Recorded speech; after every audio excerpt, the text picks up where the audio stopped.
Zion Classics TV news time. നമസ്കാരം, Zion Classics TVയിലേക്ക് സ്വാഗതം.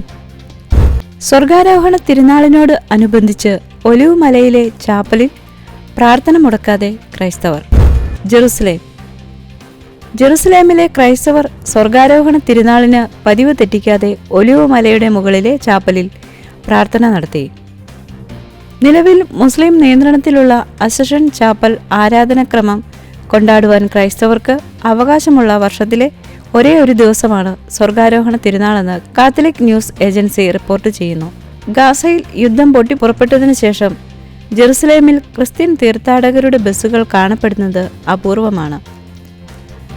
സ്വർഗാരോഹണ തിരുനാളിനായി നസ്രത്തിൽ നിന്നും ഗലീലയിൽ നിന്നും അതിരാവിലെ തന്നെ നിരവധി ബസ്സുകൾ എത്തിച്ചേരുന്നുവെന്ന് CNA റിപ്പോർട്ട് ചെയ്യുന്നു. ഇന്ന് കാണുന്ന അഷ്ടഭുജാകൃതിയിലുള്ള ചാപ്പൽ കുരിശുയുദ്ധ കാലഘട്ടത്തിലെ പള്ളിയുടെ അവശേഷിപ്പാണ്. ആദ്യത്തെ പള്ളി 4-ാം നൂറ്റാണ്ടിലാണ് സ്വർഗാരോഹണത്തിന് മുമ്പുള്ള യേശുവിൻ്റെ അവസാനത്തെ ഭൗമിക കാൽപ്പാട് പതിഞ്ഞതായി വിശ്വസിക്കപ്പെടുന്ന ഒരു പാറയും ഇവിടെ ആദരിക്കപ്പെടുന്നുണ്ട്. മെയ് 8 ബുധനാഴ്ച വൈകിട്ട് പ്രാദേശിക ക്രൈസ്തവർ ഇവിടെ ഒരുമിച്ച് കൂടുമായിരുന്നു.